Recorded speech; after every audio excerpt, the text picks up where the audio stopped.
बच्चों, how are you? कैसे हैं आप सब? होप सब बहुत अच्छे होंगे।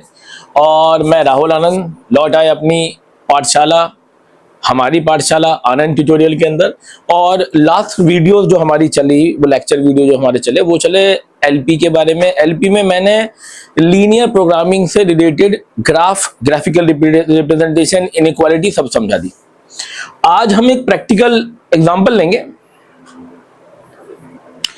जिसमें एलपी का एग्जैक्ट मीनिंग मैं तुम्हें समझाऊंगा। देखो बेटा, लीनियर प्रोग्रामिंग है क्या? लीनियर प्रोग्रामिंग एक बहुत वास्ट स्टडी है और जनरली आप ये मान के चलो कि ये इकोनॉमिक्स वाले बच्चे जो हैं, कॉमर्स वाले बच्चे जो हैं, उनके लिए ये बहुत प्रेफरेंशियल है। एलपी होती क्या है? देखो, जब हम इकोनॉमिक्स पढ़ते हैं तो हम दो बातें पढ़ते हैं, जैसे कि रिसोर्सेज। रिसोर्सेज क्या होते हैं? संसाधन होते हैं। और रिसोर्सेज आर ऑलवेज स्कार्स, संसाधन हमेशा कम होते हैं। And human wants are unlimited, जरूरत है आपकी अनलिमिटेड है। तो हम लिमिटेड रिसोर्सेज को, जिसको मैथमेटिकल लैंग्वेज में एनपी में हम कहेंगे कंस्ट्रेंट, कैसे इस्तेमाल करें, कैसे यूज करें so as to get the maximum benefit, maximum profit या मिनिमम कॉस्ट, जो हमारा ऑब्जेक्टिव कहलाता है एलपी के अंदर। तो लीनियर प्रोग्रामिंग मैथमेटिक्स का एक ब्रांच है जो हम इकोनॉमिक्स में यूज करते हैं अपने रिसोर्सेज को ऑप्टिमम यूज करने के लिए, मैक्सिमम पोटेंशियल पे यूज करने के लिए। अब देखिए, एक क्वेश्चन आपके सामने नजर आ रहा है, देखिए। हालांकि आप ये बात याद रखिएगा, 12th क्लास में अब ये क्वेश्चन नहीं है, पहले थे अब नहीं है। बट मेक इट क्लियर, मेरा काम है, मैं पहले क्वेश्चन, वहां सिर्फ ग्राफ रह गए हैं। ऐसी कोई वर्ड प्रॉब्लम नहीं आएगी, आपको इनइक्वालिटीज नजर आएंगी और आपको सिर्फ सॉल्व करना है बिना किसी चीज के सोचे। मैं यहां पर सोचने पे मजबूर करूंगा आपको कि भैया हम क्यों लीनियर प्रोग्रामिंग पढ़ रहे हैं। तो एक क्वेश्चन देखिए, a factory makes tennis rackets and cricket bat. एक फैक्ट्री है जो बनाती है टेनिस के रैकेट और क्रिकेट के बैट बनाती है।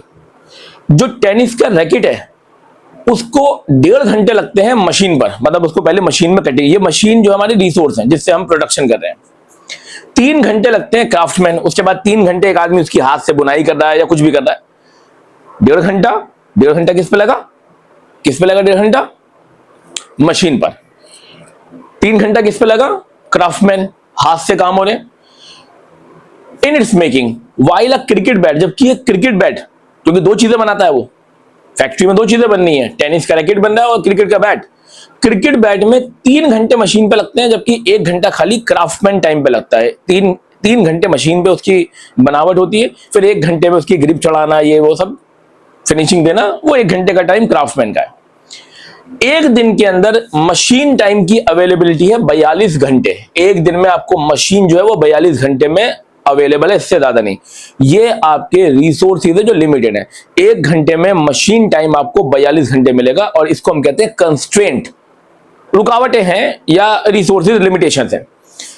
24 घंटे आपको क्राफ्टमैन टाइम पे मिलता है, यानी कि जो मैन पावर है वो 24 घंटे की अवेलेबल है एक दिन के अंदर। अगर एक रैकेट और एक बैट पर 20 रुपए और 10 रुपए का प्रॉफिट होता है रिस्पेक्टिवली, रैकेट बेचने पे 20 रुपए का मुनाफा होगा, बैट बेचने पे 10 रुपए का मुनाफा होगा, तो बताइए कितने number of rackets and bats must be made so as to get maximum profit. ये आ गया मेरा ऑब्जेक्टिव। मैं इन मशीन और क्राफ्टमैन टाइम का किस तरह से इस्तेमाल करूं कि जो बैट और रैकेट बने वो मुझे मैक्सिमम प्रॉफिट दे। ये मैक्सिमम प्रॉफिट है मेरा ऑब्जेक्टिव। अब देखिए क्वेश्चन में क्या होगा, देखिए सबसे पहले हमें ये, because it's a word problem, तो हमें चूज करना है वेरिएबल। हम कितने रैकेट बनाएंगे? Let the number of rackets for optimum utilization, मैंने माना x। मैं मान रहा हूं कि मैं x रैकेट बना रहा हूं जिसपे मुझे सबसे ज्यादा मुनाफा होने वाला है। And the number of bats be y, ये x और y आ गया, ठीक है। अब एक ऑब्जेक्टिव है हमारा, ऑब्जेक्टिव वो है, जैसे कि अगर प्रॉफिट है तो ऑब्जेक्टिव मैक्सिमाइज करना है किसी प्रोड्यूसर के लिए, कॉस्ट है तो उसी प्रोड्यूसर के लिए वो मिनिमाइज करना है। ऑब्जेक्टिव जो है उसे Z से डिनोट करते हैं हम, and it is the only equality, ये अकेली इक्वालिटी होती है आपके क्वेश्चन में। अब ये देखिए, ये ऑब्जेक्टिव क्या है? प्रॉफिट। प्रॉफिट क्या है? एक रैकेट बेचने पर या बनाने पर उसको 20 रुपए का मुनाफा हो रहा है, तो X रैकेट बेचने पर कितना हो जाएगा? 20X। एक बैट बनाने पर या बेचने पर उसे 10 रुपए का मुनाफा होगा, प्रॉफिट होगा, तो Y बैट बनाने पे 10Y। This is the very first equation which is to be maximize. ये वो मेरा ऑब्जेक्टिव है जो, लेकिन प्रोड्यूसर तो चाहेगा इनफाइनाइट कमा ले, पता नहीं कितना कमा ले, लेकिन उसके रिसोर्सेज लिमिटेड है। उस लिमिटेड रिसोर्सेज में क्या होगा ये आपको देखना है। अब आते हैं हमारे कंस्ट्रेंट। कंस्ट्रेंट वो इनइक्वालिटीज होती हैं जो रिसोर्सेज की लिमिटेशन शो करती है। अब सबसे पहले देखिए, एक्स दो आपको करने ही होते हैं ज्यादा, अगर वर्ड प्रॉब्लम हो। वर्ड प्रॉब्लम नहीं आएगी आपकी, आगे आएगी, फिलहाल 12th में वो सिलेबस में नहीं है, बट फिर भी मैं आपको समझाने के लिए, कॉन्सेप्ट क्लियर करने के लिए सब कुछ सिस्टमेटिकली बता रहा हूं। एक्स नंबर ऑफ रैकेट आप लिखेंगे ग्रेटर देन इक्वल टू 0। भाई अपने रिसोर्स में या तो आप रैकेट बनाओगे या फिर नहीं बनाओगे। मेरा मन कर रहा है कि मुझे लग रहा है रैकेट बनाने में ज्यादा मुनाफा नहीं है, तो मैं छोड़ देता हूं रैकेट बनाना, खाली बैट बनाता हूं। इसी तरीके से y greater than equal to 0, ये दो इनइक्वालिटीज तो इस केस में होनी ही होनी है, या तो आप रैकेट बनाओगे या फिर नहीं बनाओगे, या तो आप बैट बनाओगे या नहीं बनाओगे। इसमें इधर 0 और ग्रेटर देन 0, नेगेटिव नहीं आता। अब बाकी ऑब्जेक्टिव क्या है उसके लिए आपको समझना पड़ेगा। देखिए उसके लिए मैं क्या करा रहा हूं, एक टेबल दिखाता हूं आपको। देखिए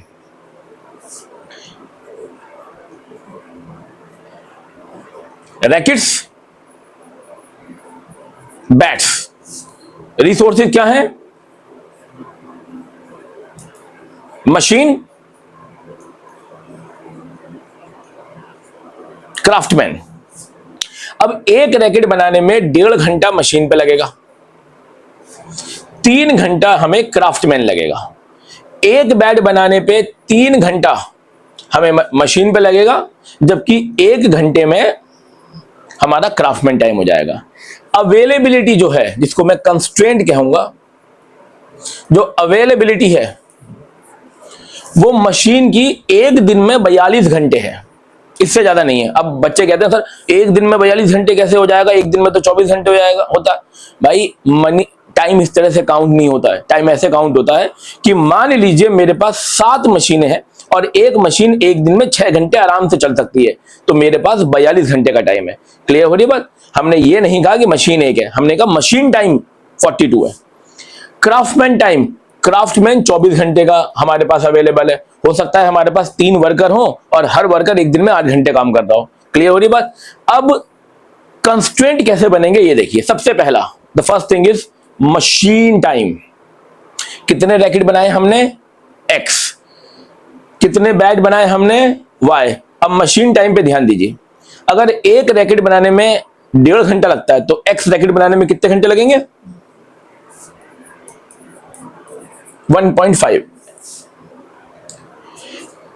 एक बैट बनाने में अगर 3 घंटे लगते हैं, तो Y बैट बनाने में कितने घंटे लगेंगे? Again it will B 3Y।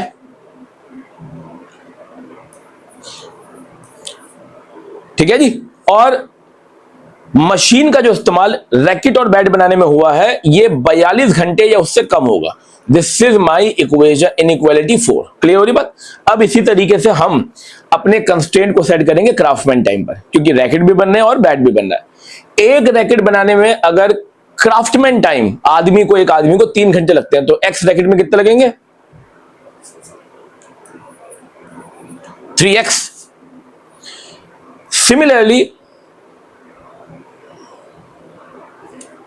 Similarly अगर मैं कहूं एक बैट बनाने में क्राफ्टमैन को 1 घंटा लगेगा, तो Y बैट बनाने में कितना लगेगा? 1Y, यानी कि सिंपली इट इज Y। और ये 24 घंटे या उससे कम है। ये मेरे पास 2 इक्वेशंस आ गई। अब अगर ये थोड़ा सिंप्लीफाई हो रहा है तो आप इसे सिंप्लीफाई कर सकते हैं। जैसे कि देखिए इन केस अगर मैं यहां पर देखो दो इनइक्वालिटी ये मिल गई, एक ये हो गई, एक ये हो गई। आप चाहो तो इसे थोड़ा सिंप्लीफाई कर लो, नहीं चाहो तो कोई दिक्कत नहीं है, नथिंग टू वरी अबाउट। हमें ये 4 इनइक्वालिटी मिल गई है और ऑब्जेक्टिव क्लियर है। अब मैं इसका ग्राफिकल रिप्रेजेंटेशन करूंगा। ये रहा। सबसे पहले क्योंकि मैंने अपनी पिछली वीडियो में बताया था कि जब ये दो इनइक्वालिटीज आ जाती हैं, x greater than equal to 0, y greater than equal to 0, तो इन दोनों का कंबाइन जो होता है सॉल्यूशन वो सिर्फ फर्स्ट क्वाड्रेंट होता है। और जब मुझे चारों का कंबाइन निकालना है, इसका मतलब इन दोनों ने तो फर्स्ट क्वाड्रेंट को बुकिंग कर दी। अब ये दोनों भी फर्स्ट क्वाड्रेंट में ही मुझे लेने पड़ेंगे क्योंकि चारों का सॉल्यूशन अब सिर्फ फर्स्ट क्वाड्रेंट में आएगा। ठीक है ना? तो हम एक एक करके देखते हैं सॉल्यूशन कैसे निकालेंगे। देखिए 1.5x plus 3y is equal to 42, 3x plus y is less than equal to 42। अब ध्यान दे, ग्राफ हम पहले से तैयार कर रहे हैं। ग्राफ कैसे बनेगा? ग्राफ बनाने का भी तरीका देखो कैसा है। ये देखिए, क्योंकि मेरी दो इनइक्वालिटी फर्स्ट क्वाड्रेंट को बाउंड कर रही है,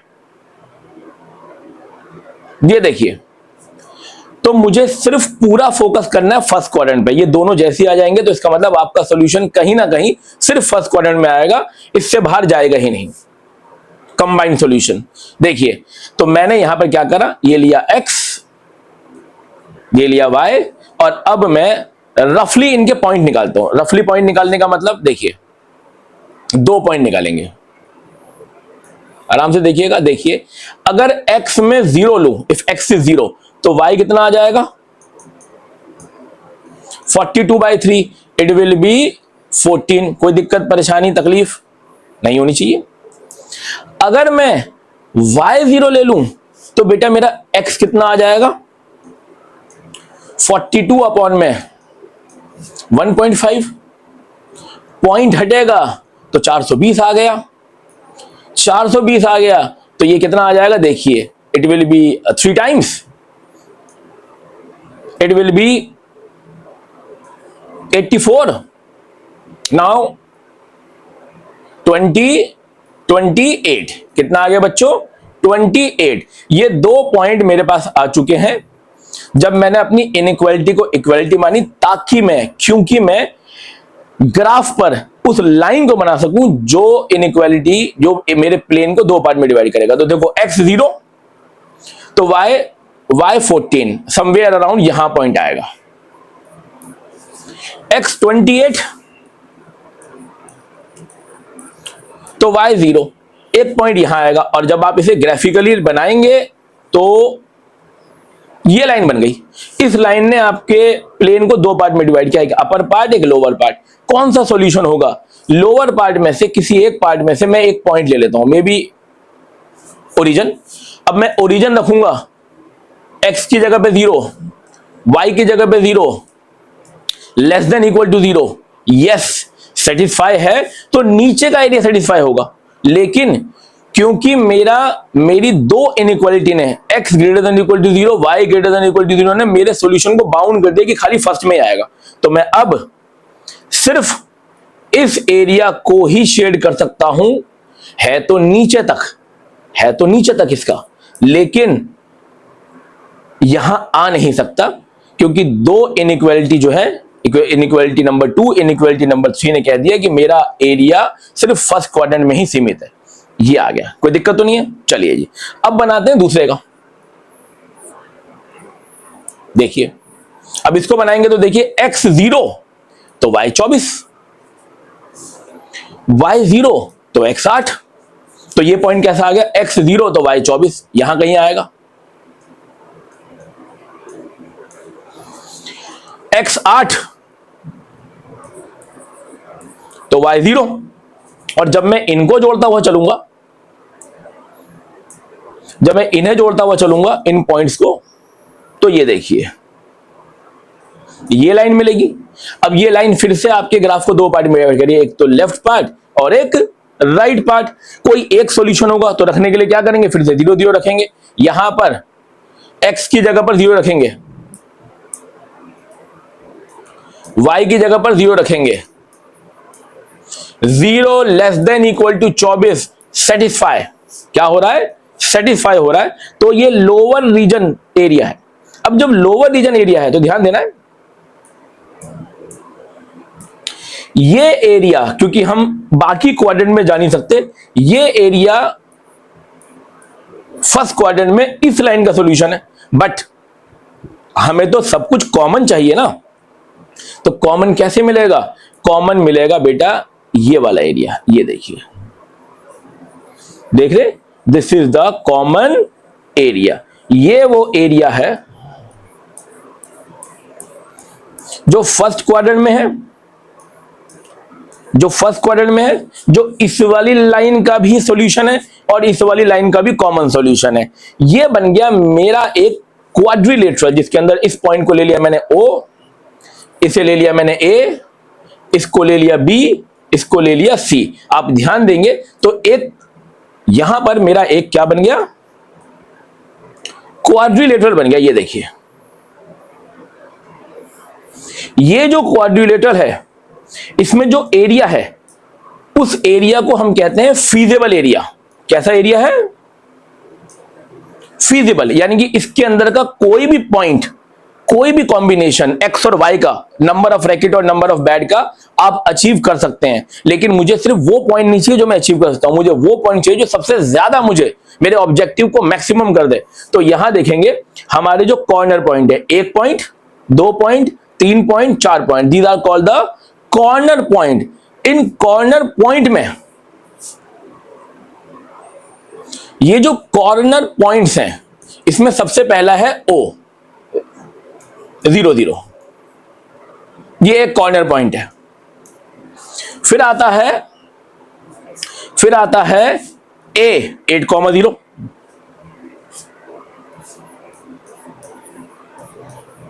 फिर आता है B जो कि नहीं पता, फिर आता है C,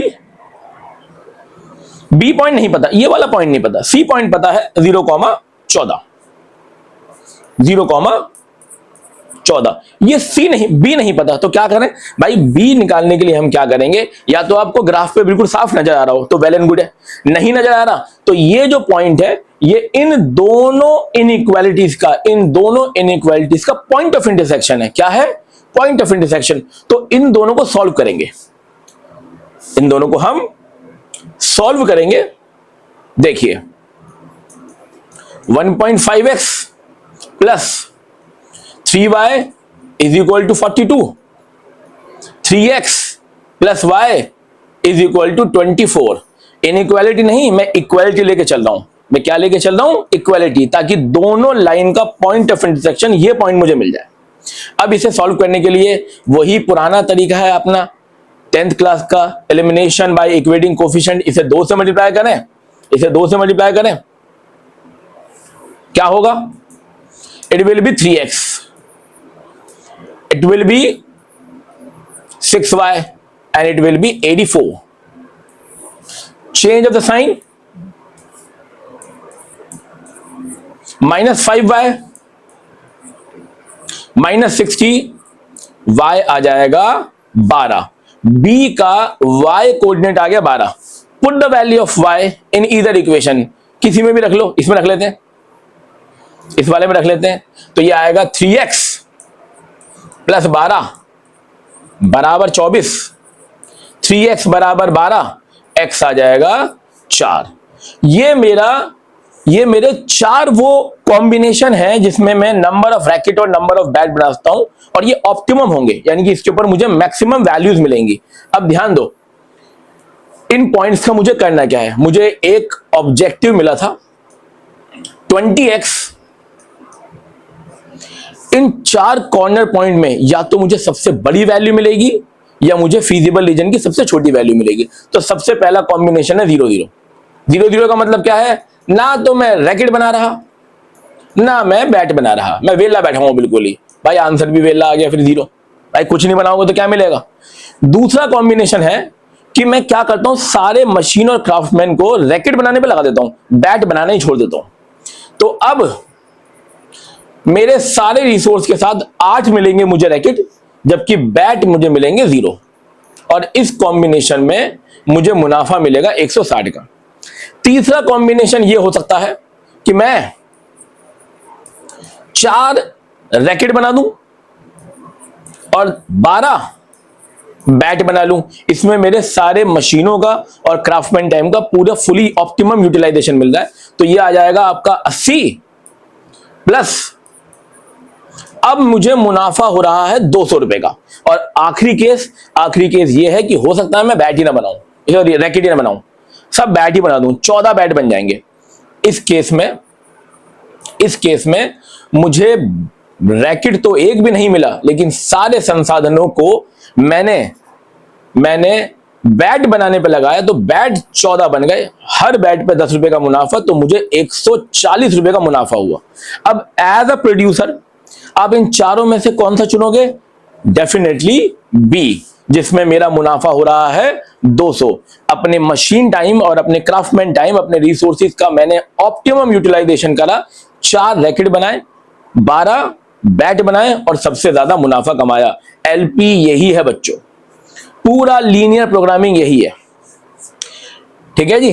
अब आप वापस आएंगे तो एलपी में पहले आपको इसी तरीके के क्वेश्चन मिलते थे, आप इनइक्वालिटीज क्रिएट करते थे, फिर ऑब्जेक्टिव डिसाइड करते थे, और उसके बाद पूरा ग्राफिकली रिप्रेजेंटेशन से मैक्सिमम प्रॉफिट, मिनिमम कॉस्ट ये निकालते थे, जो भी आपको मिनिमम या मैक्सिमम करना हो। अब थोड़ा सा मामला ऐसा हो गया है कि जो मिलेगा वो सिर्फ ये मिलेगा, ये मिलेगा ही नहीं।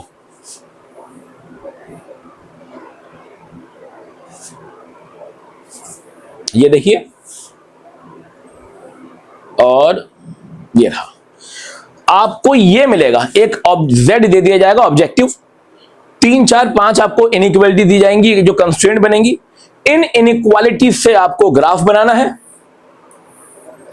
ग्राफ पर आपको एक पॉलिनोमियल फिगर मिलेगी। ये पॉलिनोमियल फिगर आपका फीजिबल एरिया होगा, यानी कि अपने रिसोर्सेज पर आप इस पूरे एरिया में कोई भी कॉम्बिनेशन अटेंड कर सकते हो, लेकिन जो कॉर्नर पॉइंट होंगे वो आपके ऑप्टिमम पॉइंट होंगे, या तो वो आपको मैक्सिमम वैल्यू देंगे या मिनिमम वैल्यू देंगे। उन पॉइंट्स के कोऑर्डिनेट आपको अपने ऑब्जेक्टिव में रखकर बताना है कि कौन से पॉइंट पर आपको किस कॉम्बिनेशन पे मैक्सिमम वैल्यू मिली या मिनिमम वैल्यू। वो भी आपको एग्जामिनर ही बताएगा, जेड के आगे लिख देगा मैक्सिमम या जेड के आगे लिख देगा मिनिमम। ठीक है ना जी। लेकिन मेरा एक फर्ज था कि मैं अच्छी तरीके से आपको हर एक एलपी के बेसिक कॉन्सेप्ट को समझाऊं। होप आज की क्लास आपको बहुत समझ में आई होगी, और अगर ये समझ में आ गई तो ये आगे तक आपके काम में आएगा, चाहे आप फाउंडेशन कोर्सेज करिए या आप कॉलेज में बीकॉम या बीकॉम ऑनर्स करिए, सब जगह काम में आएगा। ठीक है ना जी।